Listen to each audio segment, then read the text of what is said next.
film's called Disordered. Disordered is a mind-twisting psychological thriller about 41-year-old police officer Andrew Johnson, who is framed for the murder of Mr. and Mrs. Robson, which he recalls no knowledge of. Andrew struggles as he loses his job and dedicates his life to find the original murderer while he's on the run from the police. You or me? Smith. Okay. Andrew is led from corner of the city to another as the murderer leaves child's toys and notes as clues in every crime scene, informing Andrew about where to go next. After a long period of chasing the murderer around the city, he finally gives the last clue which leads him to the final location. Andrew meets up with the antagonist, who turns out to be a 20-year-old man called Michael.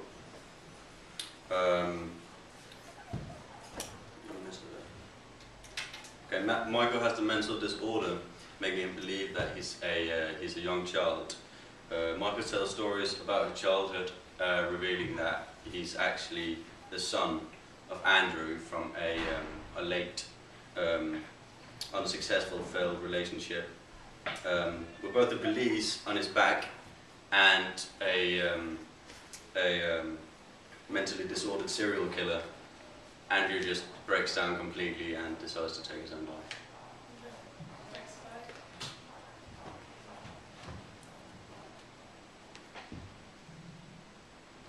We got our ideas for an title sequence from Seven and Mimic because it looks at close detail and it's mostly planned in a dark room with a lot of disturbing and creepy shots. We had the fact that he was planning all that time. We saw how psychotic the character was, and we really wanted to include that for our antagonist.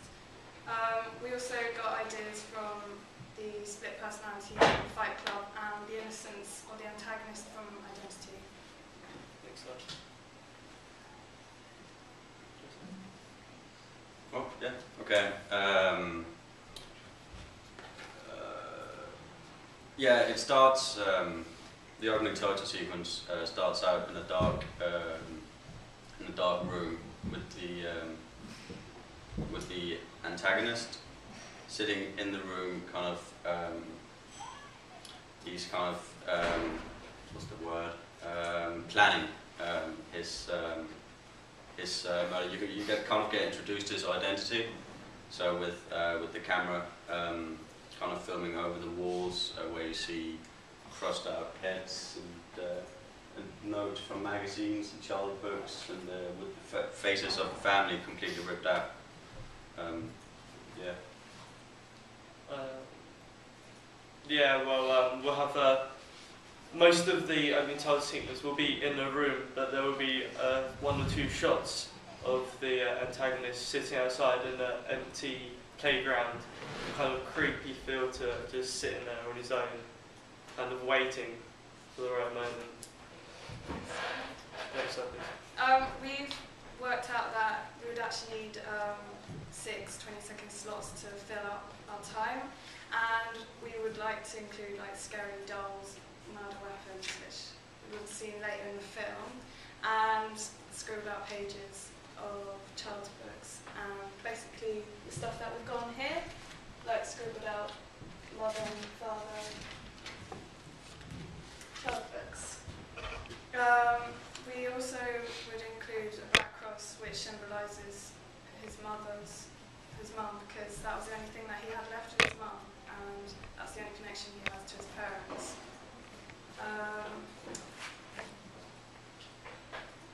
And his identity stays hidden throughout the title sequence.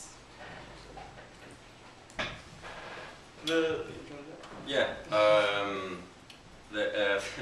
Through opening title sequence, there would be kind of like creepy child's music playing from like. Should we demonstrate it? This is like something along the lines of what we want to do. Yeah. What way did it go?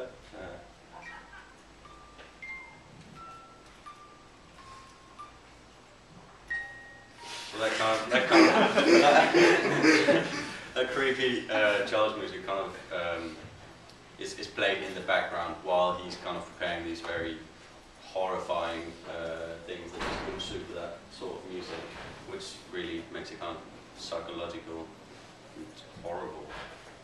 And static noise. And yeah, and static noise in between. Yeah, so when you when the names of who's made what, and you know, or usually the company who's in front of the movie and the actors and stuff like that. So the music will play in the background, but every time a name comes up or text on the screen, static noise will come.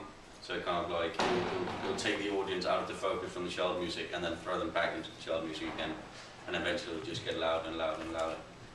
We've also thought of POV shots from the antagonist, using canted angles because it's uncomfortable to watch, and close-up and extreme close-ups, which we've got from ideas from Seven and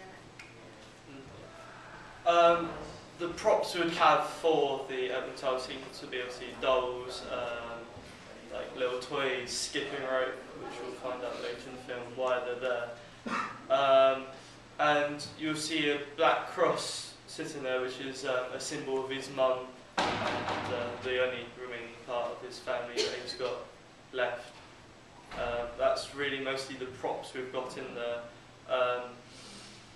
But yeah, obviously the books and little boards and stuff that will have pictures as well. I think that's it. Yeah. Kind of the main kind of personality of the antagonist is kind of like he kind of destroys the innocent of a child figure. So he's got all the childlike. He uses weapons such as rope and you know, really innocent weapons, but kind of twist them into really psychological, horrifying weapons. Any questions?